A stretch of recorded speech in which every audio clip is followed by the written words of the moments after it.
So let's kick off and talk about Group A. It makes sense to kind of start with the A team. The group with loads of crosses in it, as Rach called it. I feel like I called it something better than that, but sure. Okay. There was definitely something smarter.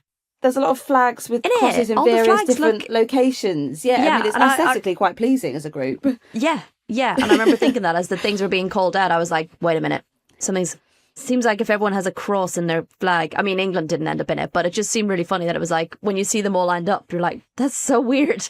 And also, arguably, probably the toughest group to call. So I'd say Definitely. It's the least group of deathy, because I don't want to offend anybody by saying there's an easy group. But I definitely think maybe the hardest one to call. I could not tell you now who I think would be sure out and out favourites. So in Norway, I'd say, but even then you're like, but will they? I don't know, Rach. I mean, just to give context here. So Group A, I appreciate there's a lot of teams in the competition. We need to start with the facts first and foremost before we get stuck into what these teams are going to do. So Finland, Iceland, Norway, and the host Switzerland. Iceland and Finland actually start the tournament opener at 5:00 on Wednesday, which is slightly unusual to not have the tournament host game 2 first. The game. Switzerland face Norway later at 8 p.m. on the same day at the tournament's biggest stadium, the St. Jakob Stadium in Basel. The opening ceremony will be held before kickoff, and the theme is the Summit of Emotions, which is going to be loads of people like crying and laughing on the pitch, all different emotions. Do we have any kind of inkling about performances or like how they're going to approach like the big opening game? It's going to be flags, isn't it? They love flags, all different weird shaped flags. And then there's going to be children playing parachute in the middle of the pitch. Isn't that normally what happens? And then people going around waving flags around them. I mean, that's kind of the vibe. What more can you do? You can't damage the pitch. You can't have too many pyrotechnics just in cases. You don't want to set anything on fire. So I feel flags are always the way to go, especially at a major tournament. It's hard to say that. I mean, this is pitched as being bigger and better than the previous year. But like when you look at something like, do you remember when the Olympics came to the UK and the opening ceremony was in West Ham Stadium, and you had like the Queen flying in, and then James Bond was protecting her. There was taxis everywhere. This is the level that I'm expecting. So we'll wait and see. But if it's slightly less than that, like absolutely won't be disappointed. We heard from Craig King a couple of weeks ago about the situation for Switzerland. There's a lot of excitement, but Ramona Bachmann tearing her ACL has been a huge blow. I mean, Rach, how do you think that's going to impact things? I mean, that's a huge one to be suffering in the lead up to the tournament. It is, but it is a blow to lose her. But I do think, they've got other young players coming through. I think there's a lot more going for them that they can lean on, being the host team, being in the group they're in. They're really going to feel like this is our opportunity to get out of the group. They're going to lean on their leaders for that to help them get through any kind of, nerves and opening game nerves and stuff like that. But we saw how important the crowd was to England. We saw how important the crowd was to the Netherlands in 2017. So I think there's going to be a lot that the crowd can give the team. They are definitely underdogs in this tournament, and I think England went into it as one of the teams that could have won the Euros in 2022. I think the Netherlands were a surprise that they won it, but maybe not as much of an underdog as perhaps Switzerland is in this tournament. So yeah, look, losing Bachmann so close to the tournament as well is a killer, but I think that's if they don't get out of the group, I don't think that would be what you'd necessarily say is the reason.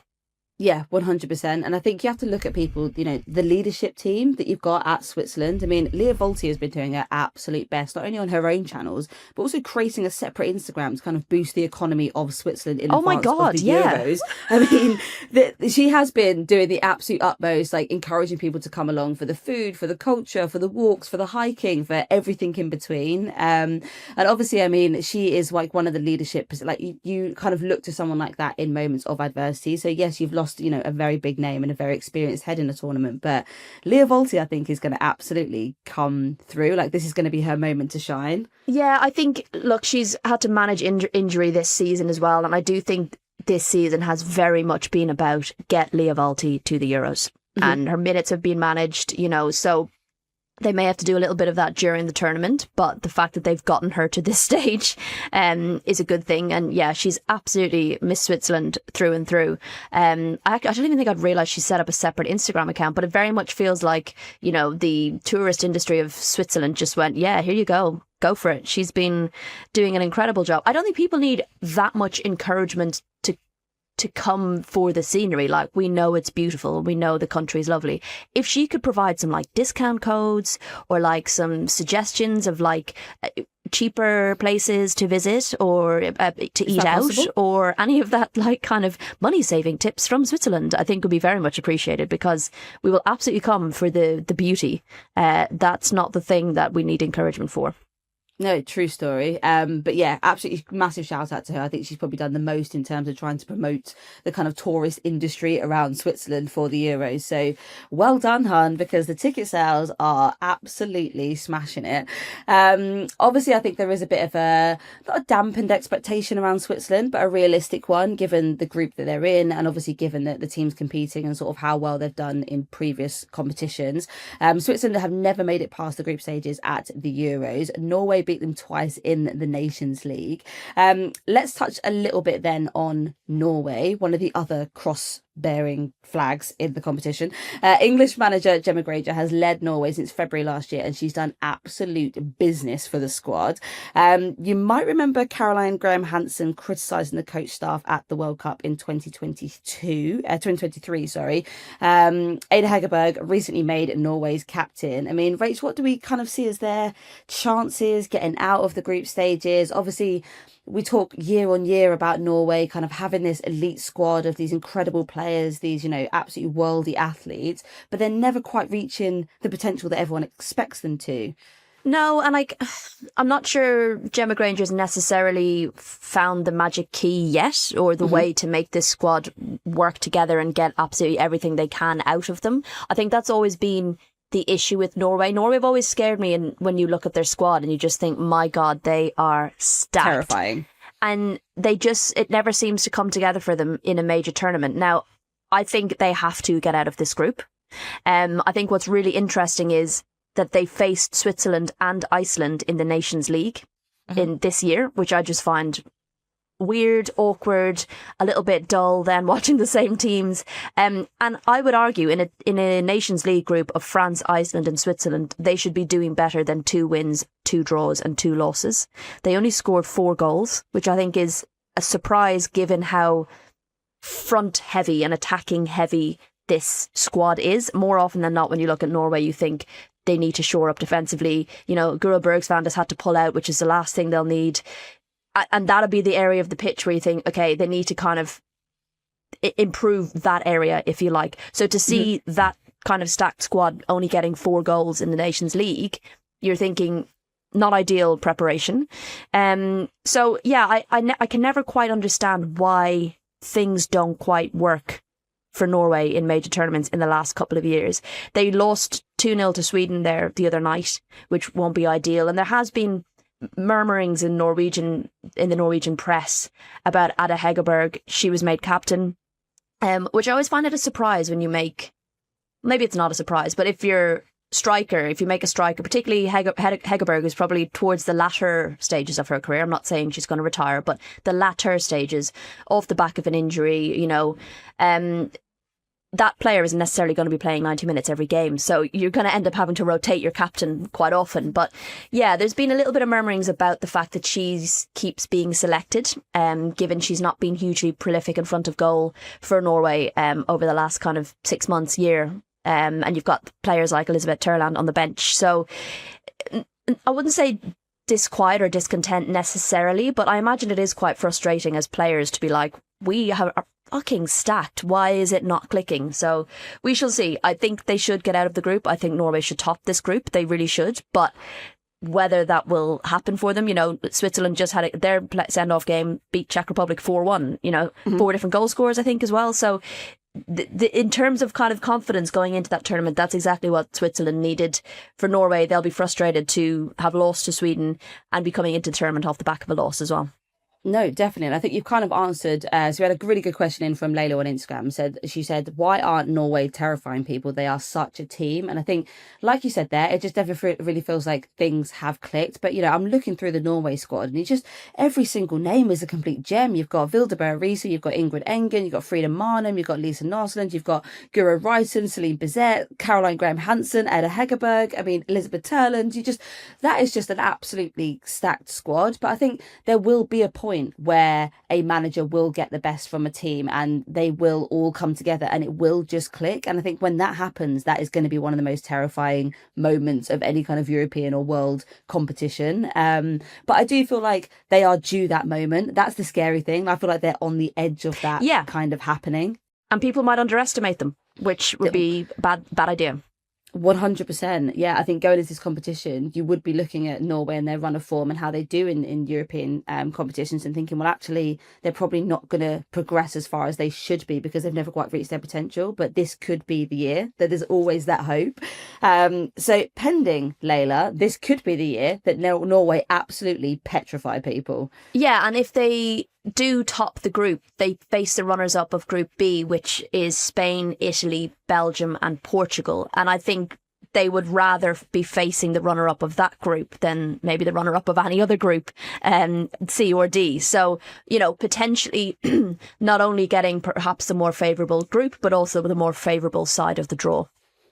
Well, we'll wait and see on Norway. But moving on to our third cross-flagged nation. Iceland beat Serbia 3-1 last week in a friendly, but before that they hadn't won in 10 matches stretching back to last June. Their goalkeeper Cecilia Runesdottir is an absolute unit. 6'2", voted Serie A goalkeeper of the season. 6'2". That takes me back to my Palace days when I was competing against Emily Ormond, who was just starting to become the sort of number one. She was 6'1", and her foot size, I think she was like size 8 or size 9, and she had the wingspan of a bald eagle. And I think at that point it really was the writing was on the wall for the rest of my career, having been only 5'8". Yeah, you weren't going to get any taller, so yeah, I think regardless of how much calcium intake I really had, there was no way that I was just going to get to those kind of levels. And she'd been training as a goalkeeper since the age of 3. So that's an absolute coup to have a goalkeeper who, does have a bit of an advantage, I've got to say. Yeah, and I feel like Iceland bloody love a draw. My God, they had 4 draws in the Nations League, 0-0 with Switzerland, 0-0 with Norway, 3-3 with Switzerland, 1-1 with Norway, and then they weren't too far off it against France. They lost 2-0 to France, and then I can't find the other game, 3-2. So it's funny because I kind of associate Norway as a team Iceland with a team who don't maybe score very many, but they don't also concede very many, which I guess is why we end up with so many draws. But then you look at that 3-2 and 3-3 and you're like, okay, hang on, you can score. You can put 2 goals past France, but you can't seem to then score enough to win the bloody game. So yeah, they're very much not given anything away in their Nations League group against 3 of the 2 other teams that they're going to be facing in League A, which kind of makes it tricky to know how they are going to be when they come up against them. I guess they'll look at it and say, we know we can score goals against Switzerland. They're going to look at that Finland game, who obviously they didn't face in the Nations League. They're going to want to pick up 3 points against Finland. And then it's going to be about, I think, them and Switzerland maybe vying for second place. So do you reckon Norway first, Switzerland, Iceland, second, third, and then Finland got to be counted as the underdogs in this group, surely? Yeah, and maybe they'll use that to their advantage. They'll look at that and go, well, they've all played each other and maybe they think they know lots about each other, but they haven't really played us. So maybe we've got a little bit of an ace up our sleeve in terms of not knowing what to expect from us. We look at the last Euros, they came dead last in their group without a win. And I think they'll want to improve on that. They'll want to at least get some points on the board. I think they'll look at that group and say, this is a group where we could get points on the board. They'll definitely look at the Switzerland and Iceland game. They look at the Norway game. I think they'll look at all of them and say, we can, on our day, make it very difficult for these teams. So, yeah, I still think it's going to be a struggle for them to get out of the group. I think Norway should top it. And then I think it's between Switzerland and Iceland. And I hope Switzerland do it because I always think it's great for the host nation to at least get out of the group and continue on that excitement and build that momentum. Heart says Switzerland. head might say Iceland for second place. We saw the same thing with Australia in the Women's World Cup, where, you know, at the start of the competition, there was kind of mixed, it was a very kind of like mixed bag with people sort of like being a little bit excited, but weren't sure how far Australia were going to progress. By the time they were getting into like the quarterfinals, It was unreal. It was like there was just gold and green and like just Titties everywhere. It was everywhere. Yeah, Every that's what you want. business. It didn't matter what business they were in, they were like finding ways to link themselves to the national team and cheer on the national team. Every conversation in the shops, in the coffee shops, the amount of people just every day that were chatting about the Tillies. And one of my key standout memories before the semi-final against England was sitting in our local coffee shop around the corner from our little base in Sydney, and two women, probably in their late 60s, chatting about the football, about how, oh, I've never watched it before. Me neither. Oh, but you're going to come over tonight and we'll watch it. And yeah, and like they were all going to have a little watch party. And me and Soph ended up turning around and chatting to them about the whole tournament. And it just kind of, it was emblematic of what had happened in the country with the progression. And it'll be interesting to see, if Switzerland can get out of the group, if that can have a similar impact. You know, it's a much smaller country. And I imagine, you know, a much like, I mean, it's not quite a small nation like Ireland, but when you start to punch above your weight in a sport, it's quite an exciting thing for a country. So, fingers crossed for them. Coming up after this, we take a closer look at the world champions. All right, Rach, a bit of an unsettling week for Spain and Group B. Obviously not an easy group, this one. We have Spain, Belgium, Italy and Portugal. Spain beat Japan 3-1 on Friday in their final warm-up game, but Aitana Bonmati watched the game from a hospital bed.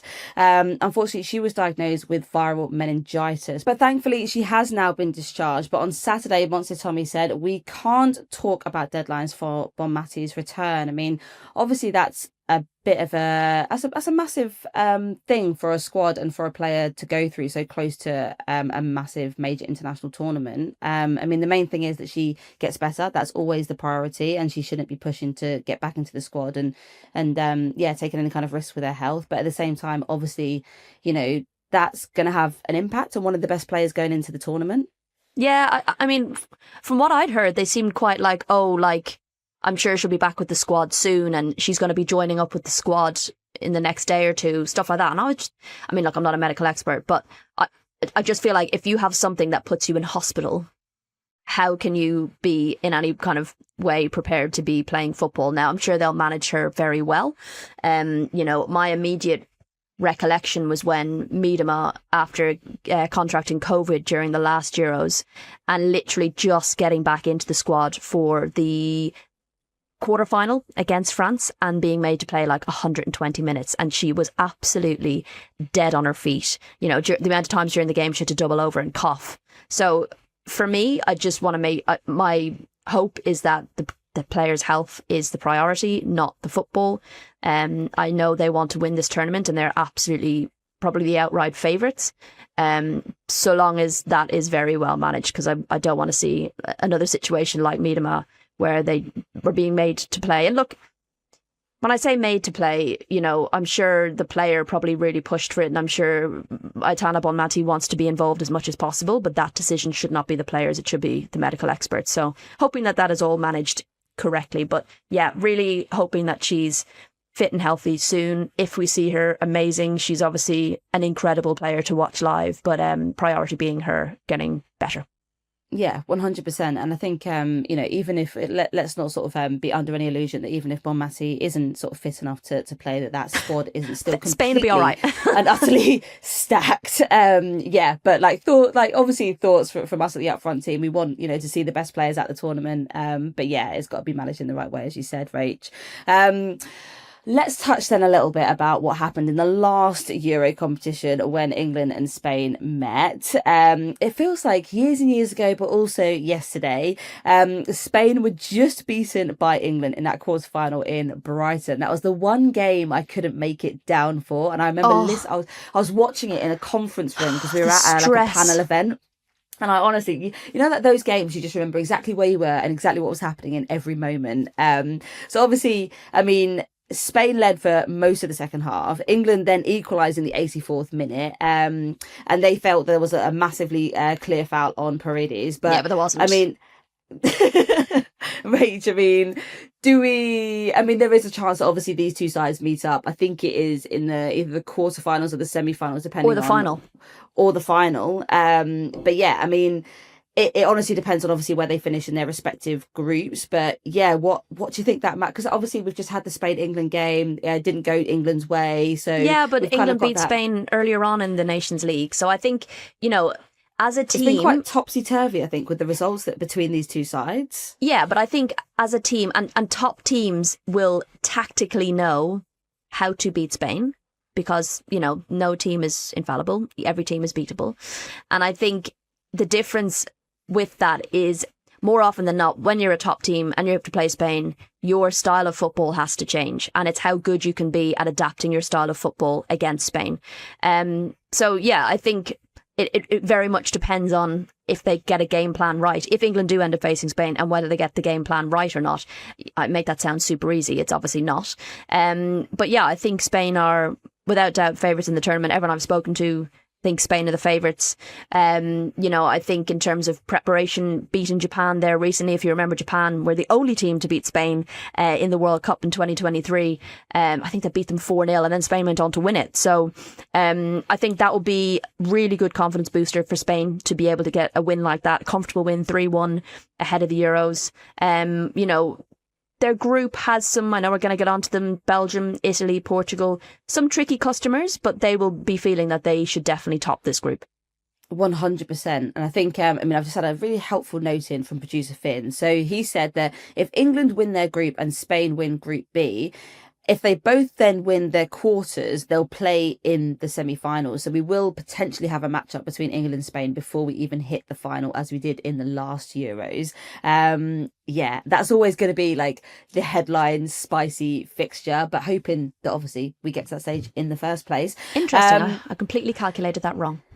Oh, well, thank you so much for that, Fit. There is a lot of ifs, buts and maybes in that. So, yeah. Okay, let's touch on Portugal then. They are up first against Spain on Thursday night.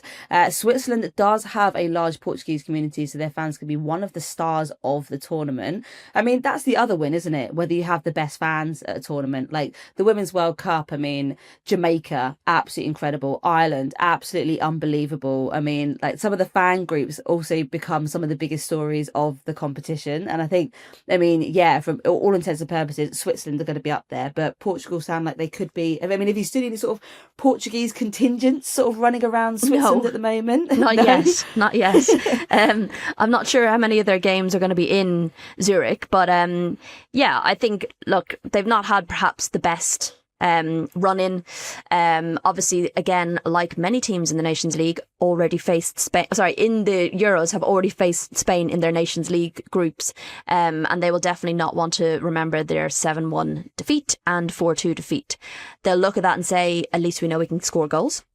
So that's one thing. They also lost to Belgium, a fellow Group B member. They lost 3-0 to Belgium. Again, not ideal preparation, but they did beat them 1-0 in the first game of their Nations League group. So they'll know they can. I think with Portugal is just a lack of consistency in terms of how they show up. When you looked at the first game where they beat England, compared to the game where England absolutely trounced them, it was like two different teams. Mm-hmm. So it's going to be about them finding that consistency when they absolutely need it. And also whether the likes of Kika Nazareth is going to be back fighting fit for them. I think she'll definitely be key, but has been out with an injury. So yeah, it's how things fall into place for Portugal. But I think they're going to look at the likes of Belgium and Italy and hope that potentially that could be where they pick up some points. But even that's not guaranteed. No, definitely. And I think, talking about sort of key players there, you mentioned Kika Nazareth, just coming back from injury, not particularly going to be as match sharp as you would have wanted one of your key players to be. She actually quoted a really lovely poem on her return from injury on social media. She said, "But wait for me, because no matter how long the road, I will return." So looking forward to her hopefully being back and being on the pitch and sort of being one of those key faces that we see. But it still sounds like it might be a little bit up in the air, potentially even too early. Okay, let's touch on Belgium then. They gave England a tough time in the Nations League, beating the Lionesses 3-2 in April. Then got battered 5-0 by France in their final warm-up game, though. So inconsistent, I think, is... Yeah, they actually played another warm-up game against Greece, and they won 2-0. So, they were like, listen, that's much better way to start than to be worrying about getting absolutely battered by France. And similar to Portugal in that they are just that kind of inconsistent. They beat Portugal 3-0, as you said, lost 5-1 to Spain. Again, something they're not going to want to remember. But their first game out against Spain, 3-2.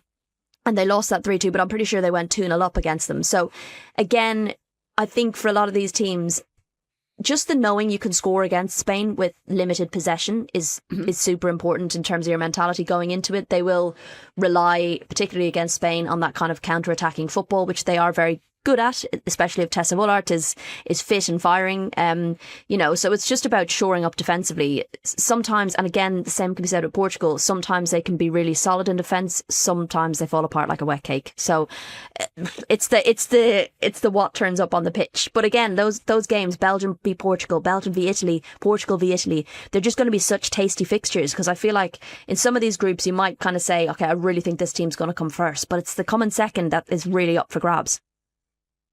And I think it's that race, like when you mentioned they're coming second, it's like, well, that's going to really impact like how your run is in the competition and how far you could potentially go. And like you have to also bring it back to, how far you go also translates into prize money and things like that. Like there's a lot on the line for these players, and also just having the attention sort of on you for the majority of the tournament does wonders for, domestic football and things like that. So yeah, it's a lot on their shoulders, but I do love like a group where you just don't know quite what's going to happen. You kind of have a bit of an idea, but a lot of these groups, they're not dead certs at all. Like even England's group is hard to know who's going to come first and second. So don't know. I was. Do you know what? At Glasgow, I was asked to give a view on the lionesses like coming out of the group stages, and I said like it's not a given. It's absolutely not a given that we make it out of the group stages. I was like, and I got booed on stage at Glastonbury, and it's one of my most defining moments.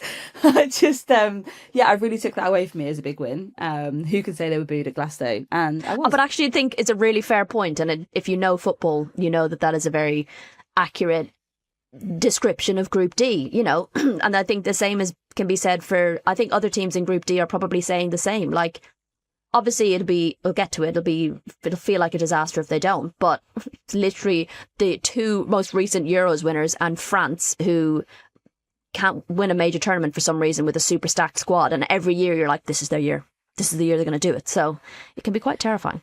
Well, that's what I was trying to say. But before we talk about Group D, because I appreciate that is another pod, so save it, Rach. Don't even go down this avenue just yet.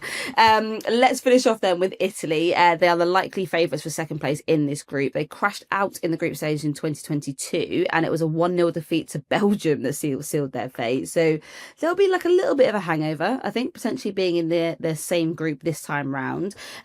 We need to make a correction that sadly Aurora Gali hasn't made the Italy squad. She was in the camp but didn't make the cut. Yeah, I thought she'd made it. I was so sad when I saw that, because didn't release their squad until after our last record, and I thought, oh, she's in camp. Like, I thought she'd made it. So yeah, I'm absolutely gutted for her. Yeah, I mean, it just feels like it's been like one thing after another. Obviously, she suffered the early ACL back in, was it September, wasn't it? One of the first couple of really games early on. Yeah. There was that spate of Everton ACLs, and then to miss out on a major tournament, that's a massive thing. And such a lovely player, I was fortunate enough to work with her. I think it was in a little shoot in September, and she is honestly like one of the funniest, most charismatic, like lively, she's energetic wonderful. People like that. Even having missed that from the squad, I think is going to have a big impact. So yeah, not only just her talent on the pitch, but who she, like the presence that she brings off of it. So wishing her all the best with the rest of summer, and hoping that she can enjoy the tournament from the sidelines this year. Absolutely. I think more broadly though, for Italy, I think dark horses for me. I think they've been quietly going about their business. They've managed to avoid any of these teams in the Nations League. They did well in League A in the Nations League, coming second in a tough group with Sweden and Denmark and Wales, of course. I think since the last Euros, if I'm right in saying, they've beaten Germany and they've beaten Spain. Now that's going back to, I think it was late 2003 when they beat Spain. But, not too many losses. 2024, 2025, they've had 2 losses to Denmark and to Sweden. They drew 1-1 with Spain on the 29th of October, so the latter stage of 2024. They've drawn with the Netherlands. So I think quietly going about their business, they've got a good blend of experience and some young, exciting players coming up as well. So I think they could make a really good challenge for second place in this group. Okay, all right, I rate that. I do rate that. You've got 35-year-old striker Christina Garelli, still going strong, scored 2 in the 4-1 win against Wales recently. So, yeah, I think it's going to be a really exciting kind of group to see how Italy get on with this. But yeah, I think the expectation is there that they will progress. I have just seen some very sad news about Luana Bula, who has now been ruled out of the Euros due to an injury. Tottenham Hotspur have just confirmed on their Twitter. Damn. Yeah, another sad story, just so last minute and so so sad to see that these things come out sort of the couple of days before. It's that fear, innit? Like, even watching the game last night, every time a player went down, you're just like, get up now, get up. It's such a difficult balance of playing pre-tournament friendlies and not getting injured. All right. Well, thoughts to Luana. Obviously not ideal at all. And yeah, hoping for a very speedy recovery. Coming up after this, Group C featuring Germany, a tasty head-to-head and a dangerous debutante.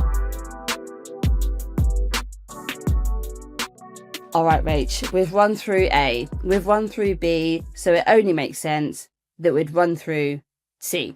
So Poland, Germany, Denmark and Sweden. 5-time champions Germany were finalists in 2022, of course. What a day that was, watching the Germany side look very upset as the Lionesses lifted the all-time massive Euros trophy.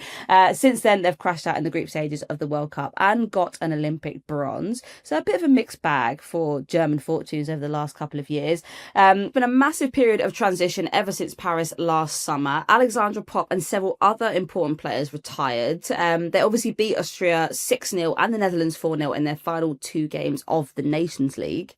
There's a couple of big tests coming up for Germany in this group, Rach. I mean, who are you most excited to kind of see in Group C? Who's the big fixture that you're kind of thinking? Oh, yeah, Sweden-Denmark, Group C is the most obvious one. But I think Sweden-Germany's going to be really tasty. Germany are cooking.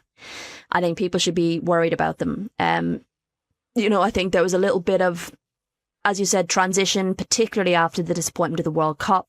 Von Tecklenburg obviously kind of stepped away for a while and then left, and that was difficult. And even now there's been a few. I remember that drama. Forgot about that one. Yeah. Even now there's been a few murmurings from players who didn't get picked and stuff like that. But I think there's been some praise for the new manager, and they're scoring goals, which is, people need to be concerned, I think, about Germany, because humbling the Netherlands 4-0 in the lead up to a major tournament and then putting 6 past Austria, who normally difficult breakdown, should be a concern for others in the group. I do think that they will top this group.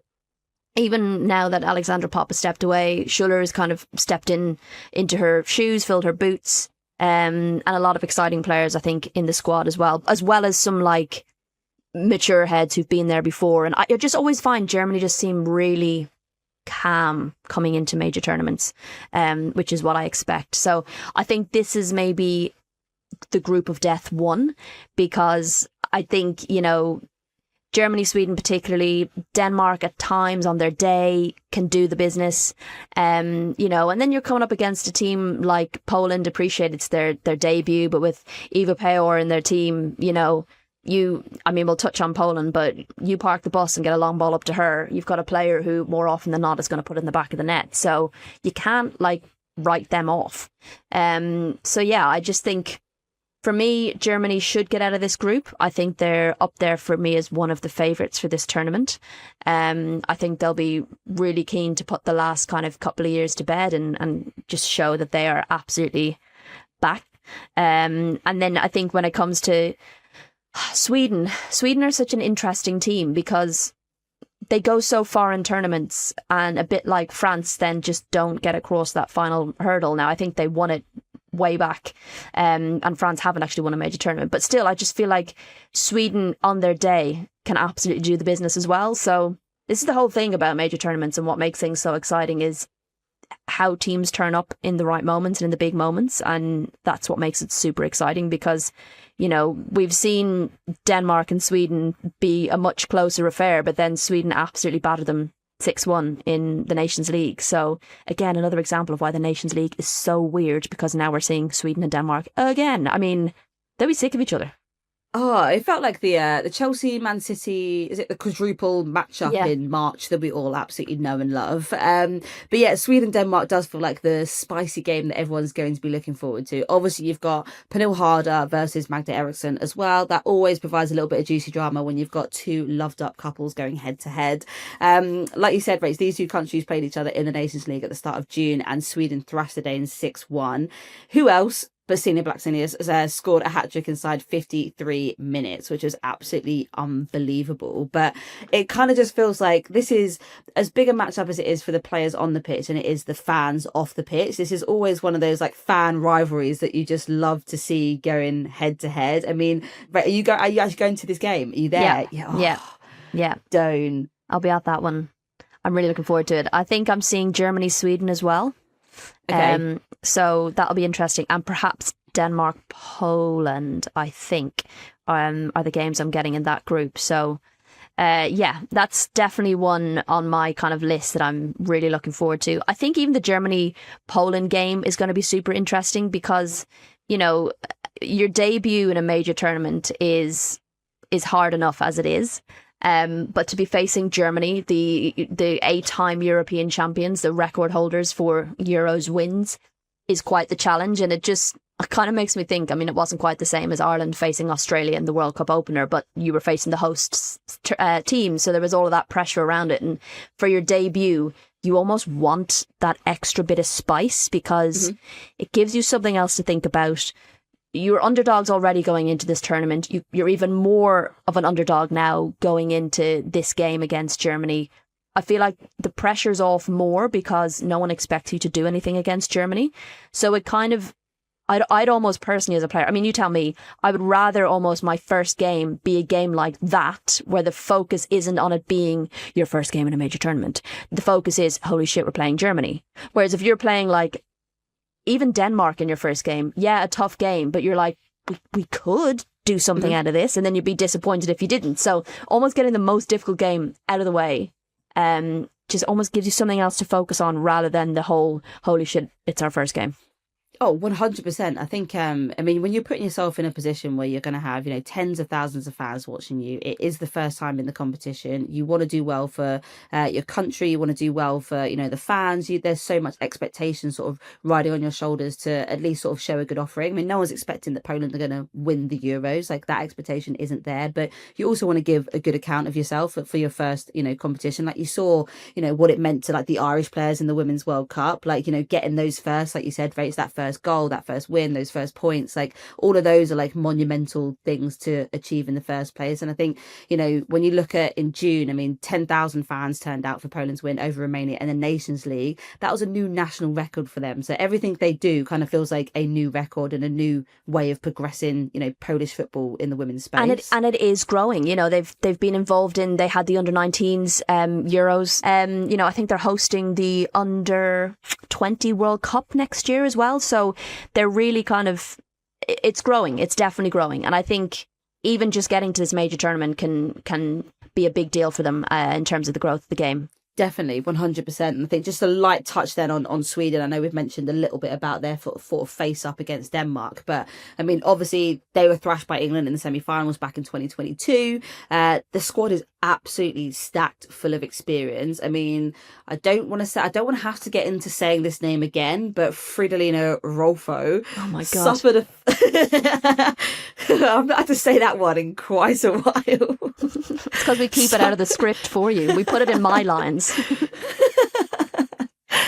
Fridolina suffered a foot injury against Denmark, but is expected to be back fit, which would be amazing. And then there was that, do you remember that absolutely like iconic moment? The head coach Peter Gerhardsson walking into a broom cupboard. That was one of the most classic moments of any major international tournament. So hoping that doesn't happen again either. But that is our massive roundup of A, B, and C. Well, we haven't Go said. on, mate. We think Germany should win this group. Coming second, Sweden should. Mm-hmm. Sweden should get out of this group. Yeah, they should do. I think that sounds like a fairly sensible one. I'm happy to agree with you on that, Rach, to be honest. Thank you.